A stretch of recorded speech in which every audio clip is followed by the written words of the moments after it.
Bienvenue à une autre édition de l'émission Visage de l'unité. Aujourd'hui, nous sommes à l'Église Immaculée Conception, dans les hauteurs, puisque nous sommes dans le Jubé.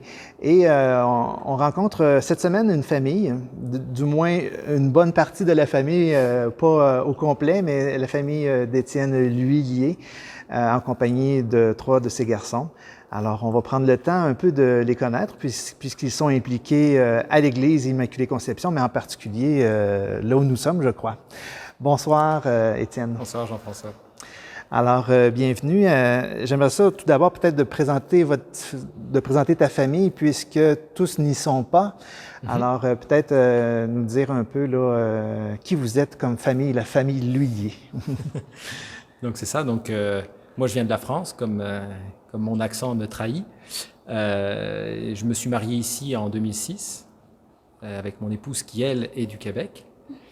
Et puis c'est ça. Donc, nous nous sommes mariés à la cathédrale de Sherbrooke et puis nous avons fréquenté la paroisse ici par la suite. Et donc, nous avons 6 enfants. Donc, les 3 aînés sont ici. Et puis, il y a 3 derniers, donc 2 filles et un garçon qui restent à la maison. Et mon épouse, évidemment, qui, elle, gère tout ce beau petit monde. Et je comprends. Puis, dans le fond, même, est-ce que tu m'avais déjà dit aussi, tes enfants aussi ont été baptisés ici? Oui, exact. Ça, hein? En fait, c'est ça. En fait, tous les enfants ont été baptisés à la paroisse, là, puisqu'en fait, en 2007, c'est ça, les jumeaux sont nés. Et puis, c'est ça, le père Ducharme, à ce moment-là, qui était curé de la paroisse ici, était aussi à la cathédrale. C'est lui qui nous avait mariés. Et donc, du coup, c'est en partie pour cette raison-là que nous sommes retrouvés à cette paroisse, qui n'est pas notre paroisse géographique, en fait. C'est une paroisse d'adoption. Oui. Donc, autrement dit, les premiers pas en lien avec la paroisse, c'est lorsque Pascal Ducharme était à la cathédrale, puis ici, à ce moment-là. Ouais. Puis ensuite, ben, vous avez été adopté, ou vous avez adopté le lieu, selon. Alors, très bien.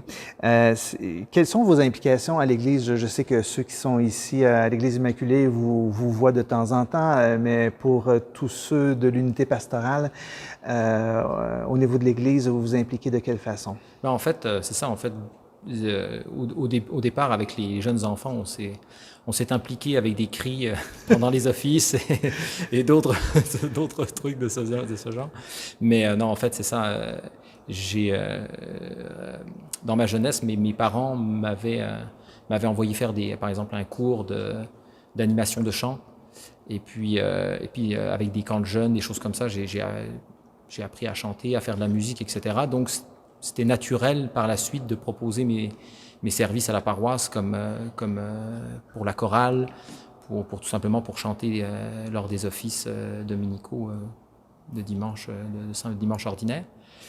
Et puis ayant aussi servi la messe étant jeune dans la paroisse, dans les paroisses où mes parents allaient, ben, du coup c'était aussi naturel aussi de demander aux prêtres de la paroisse de savoir s'il y avait possibilité d'enrôler des jeunes pour le service de l'autel. Donc c'est un petit peu les implications de la famille. Donc au niveau du service de l'autel, puis ici même, j'imagine que c'est un milieu familier pour toi, puisque le chant, souvent ça part ici du Jubé. Là. Non, c'est ça, exact. On a la chance d'avoir un très bel instrument et puis d'avoir aussi de la place pour organiser la chorale et puis pour pouvoir chanter. Donc, ça t'arrive de diriger. Exact, là, oui, ça, en fait, ça dépend vraiment des besoins, là, mais au courant de l'année, c'est plus des messes où effectivement je chante avec un organiste. Et puis, lors des grandes célébrations, là, à ce moment-là, on peut réunir une chorale et puis chanter la gloire de Dieu un peu plus de manière solennelle. Ben oui. Alors maintenant, place aux 3 garçons. Puis on aimerait ça vous connaître un petit peu. Ben chacun de vous 3, je vais vous inviter à dire tout simplement ton nom puis aussi ton âge. Ben, moi, je m'appelle Raphaël et j'ai 12 ans. Ben, moi, je m'appelle Pierre-Hugues et j'ai aussi 12 ans. Alors, je pense qu'il faut deviner que vous êtes... Des jumeaux. C'est ça, exactement, oui. Moi, je m'appelle Christophe et j'ai 11 ans. Tu as donc 11 ans. Donc, 12 ans, 11 ans, vous êtes tout près en âge et aussi en grandeur. Hein? Et quelles sont vos activités préférées? Qu'est-ce que vous aimez beaucoup faire? Ben, moi, j'aime beaucoup collectionner les timbres. J'aime beaucoup faire du sport. Donc, les timbres, le sport. Super. Est-ce que tu as une collection? Ouais. Ouais. Très bien. À ton tour. Ben, moi, j'aime beaucoup faire du sport. Lesquels? Le soccer et le hockey, mes préférés. C'est un peu triste ces temps-ci, hein? Ouais. C'est pas facile. Sinon, j'aime beaucoup jouer de l'orgue, de la musique, du piano. Et j'aime beaucoup collectionner les insectes parce que j'ai une collection. Collection d'insectes. Wow. Super. Mais moi, j'aime beaucoup le sport aussi, particulièrement le soccer. OK. Puis aussi, j'aime beaucoup l'école. Puis j'aime lire.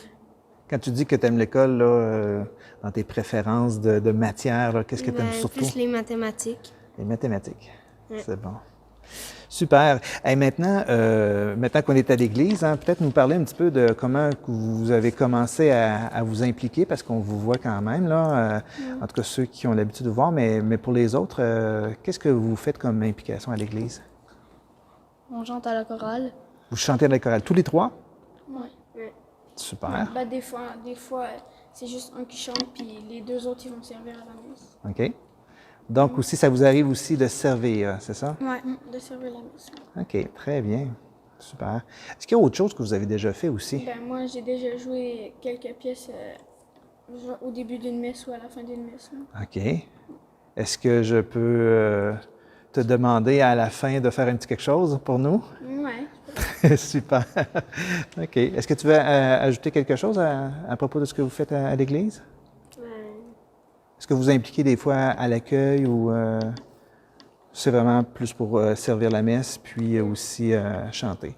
C'est quand même une implication vraiment intéressante puis vraiment aussi importante, hein?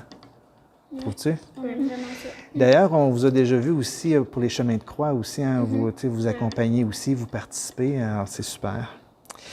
C'est quoi ton implication préférée à l'Église? Mon boss, c'est chanter à la chorale. OK, J'aime beaucoup chanter. super. Ben, moi, c'est jouer de l'orgue. Là. J'aime beaucoup ça parce que j'aimerais ça, quand je serai grand, ben, continuer à jouer ici, ben, m'impliquer ici pour jouer de l'orgue pendant les messes, les offices ou même des enterrements. Là. OK. Donc, c'est super parce que des organistes, c'est quand même un instrument particulier. Puis toi, tu as cette occasion-là de pouvoir venir pratiquer. C'est vraiment excellent. Toi, c'est quoi ton activité préférée ici? Mais servir, servant d'hôtel, OK. parce qu'on est plus près du bon Dieu, puis ça fait plaisir au bon Dieu et aux paroissiens. Super. Bon, bien, excellent. Bien, merci de nous avoir partagé un peu qui vous êtes, puis ce que vous faites ici. C'est excellent. On va maintenant retourner du côté d'Étienne parce que j'ai encore 3 questions à lui poser.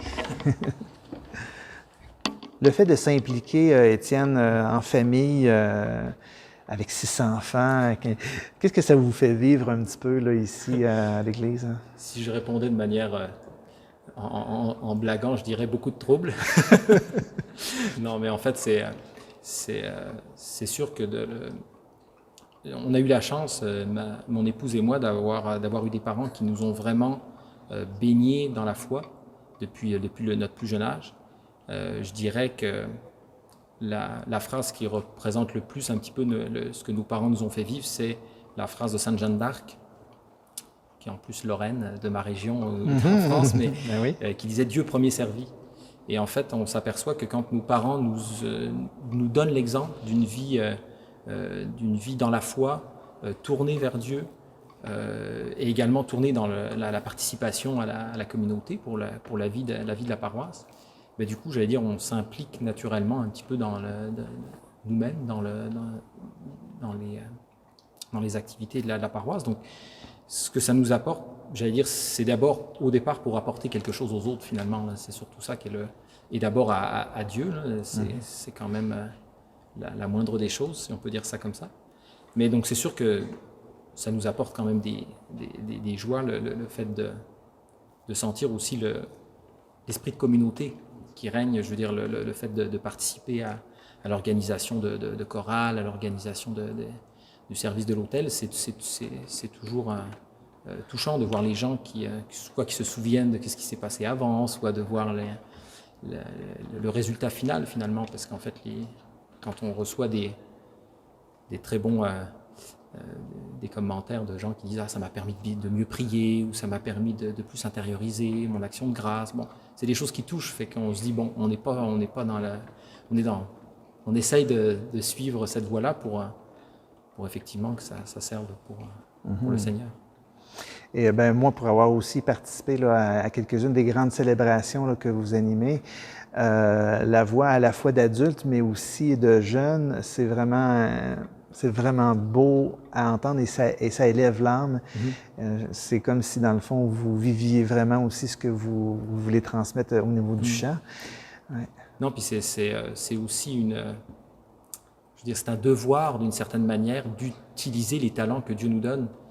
Donc, d'une certaine manière, Dieu nous donne chacun des talents qui sont différents. Puis on le voit justement dans les visages de l'unité. C'est typique de voir un petit peu toutes sortes d'implications. Et donc, quand on voit nos enfants qui sont plus, comme Pierre-Hugues pour l'orgue, on voit vraiment qu'il est plus à l'aise dans cet instrument, on a intérêt à le pousser justement parce qu'on sait que ça va servir pour la communauté. Le service d'hôtel, c'est pareil, ça se passe bien, le curé est content, il y a toute une implication. C'est parfait. Le bon Dieu nous demande ça aussi, d'utiliser les talents qu'on a, même s'ils sont des fois minimes, mais les utiliser pour la communauté et la gloire de Dieu. Le chant, la musique, est-ce que ça fait un peu partie de votre vie? Parce que là, je vois que c'est quand même quelque chose d'assez important, il me semble. Oui, en fait, c'est sûr que aussi bien du côté de mon épouse que du mien, on a baigné dans un univers de musique. Moi, je sais que j'étais pas encore né, que j'entendais déjà des chants grégoriens à travers le ventre de ma mère. Donc, c'est des exemples où effectivement, on a toujours, je veux dire, un autre exemple, les prières du matin et du soir avec mes parents, c'était très souvent des chants. C'est pas juste des prières récitées, c'était aussi des chants. Donc, du coup, on est baigné dans cet univers-là. Puis, moi, il me semble en tout cas que ça m'a beaucoup aidé aussi à ne pas à rester plus attentif à la prière. C'est une prière qui est plus élancée vers Dieu, plus méditative, donc de ce côté-là, ça fait partie de notre vie. Puis ce qui est touchant, c'est, j'allais dire, je m'en suis aperçu par après, c'est de voir qu'en fait, si mes parents m'ont poussé vers la musique, c'était aussi en sachant qu'il y avait moyen d'aider la communauté justement par là. C'était pas juste de développer un talent juste pour soi, mais de pouvoir dire, et je suis content de pouvoir le transmettre à mes enfants aussi, parce que c'est effectivement, ça fait partie des activités qu'il faut absolument garder pour une vie d'église, pour aider à l'élévation des sacrements et des offices. Super, ben oui. Là, j'ai une question à te poser par rapport surtout au fait que toi, tu es un père de famille, mais de jeunes. Puis, bien sûr que j'allais dire, c'est ça, tu disais que tu voulais élever tes enfants aussi, puis leur faire vivre, leur faire connaître Dieu, puis aussi vivre, s'insérer dans une communauté. Alors, qu'est-ce que tu espères, dans le fond, pour l'Église d'aujourd'hui? Comment que toi, tu perçois le rôle de l'Église, puis aussi comment que nous, on peut entrer dans cette mission-là du Christ, dans le fond, dans l'Église? Comment tu la perçois, cette Église-là, aujourd'hui et peut-être pour l'avenir aussi? C'est sûr que la transmission de la foi, c'est quelque chose de primordial. Là. Ça, c'est sûr que en tant que parents, c'est notre première responsabilité, finalement, d'éduquer nos enfants dans la foi pour la transmettre. Donc, effectivement, c'est quelque chose qui n'est pas évident aujourd'hui, puisque tout est, j'allais dire, il n'y a plus rien qui ne fait penser à la foi extérieurement, à part effectivement, quand on rentre dans une église ou quand on prie à la maison. Mais donc, c'est sûr que transmettre ça prend les parents, mais ça prend aussi une église qui puisse soutenir, effectivement, toute cette responsabilité, finalement. Et donc, c'est sûr que c'est moi ce qui m'a fait vivre ma foi, puis ce qui m'a permis de recevoir ce que mes parents ont pu me transmettre, c'est vraiment la radicalité de l'Évangile. Donc, dans le sens, ne rien laisser de côté. C'est les espérances, mais c'est aussi les exigences de l'Évangile. Et donc du coup, c'est beaucoup l'exemple du renoncement, par exemple, savoir se renoncer, c'est quelque chose qui existe dans l'Évangile, mais c'est pour les autres, c'est pour la charité, donc toutes ces notions-là, il ne faut pas les oublier parce que sinon, la foi se retrouve un peu amputée d'une certaine manière. Et c'est sûr que ce qui est très important, puis on le voit en ces temps de pandémie, c'est qu'on aura beau faire toutes des belles initiatives qui existent puis pour notre paroisse, c'est quand même très impressionnant de voir tout ce qui peut se faire tout autour des célébrations, des adorations, des vies des saints. Ça pourra jamais remplacer les sacrements. Donc c'est là qu'on voit effectivement cette notion très importante qui peut-être avait été un peu oubliée par l'habitude, par la routine un petit peu dans les paroisses, c'est-à-dire les sacrements, c'est vraiment ce qui fait la vie de l'Église. Et donc effectivement, on le voit avec le sacrement du pardon, on le voit avec le sacrement de l'Eucharistie, où effectivement, c'est ça qui attire les gens. Jésus a dit quand je serai levé de terre, j'attirerai tout à moi. Et c'est là où on voit effectivement, on perçoit ça. Et pour avoir entendu Monseigneur qui était touché de voir des gens qui s'agenouillaient devant le parvis de l'église, parce que l'église était fermée, ça l'a touché au cœur. Et effectivement, en tant que chrétien, le fait d'être privé des sacrements, ça nous touche. Donc c'est là qu'on voit vraiment cette importance, effectivement, d'avoir que les prêtres puissent se rendre disponibles comme ils peuvent, effectivement, dans les circonstances. Mais c'est vraiment un aspect je trouve qui est ressorti avec cette pandémie, de voir effectivement le besoin, en fait les gens ont besoin d'être nourris spirituellement. C'est vraiment cette nourriture qui fait défaut en ce moment, qui peut être compensée spirituellement par une communion spirituelle, mais il reste que c'est ce besoin-là qu'il faut continuer à faire vivre et à prolonger pour les générations à venir. Super, merci de nous partager tes convictions à ce niveau-là. C'est important qu'on l'entende. Et là, vu qu'on est dans le lieu où on vit les sacrements, exceptionnellement, il n'y en a pas encore parce que c'est pas encore ouvert. On va quand même profiter des derniers instants de cette entrevue pour un petit peu t'entendre. Hein?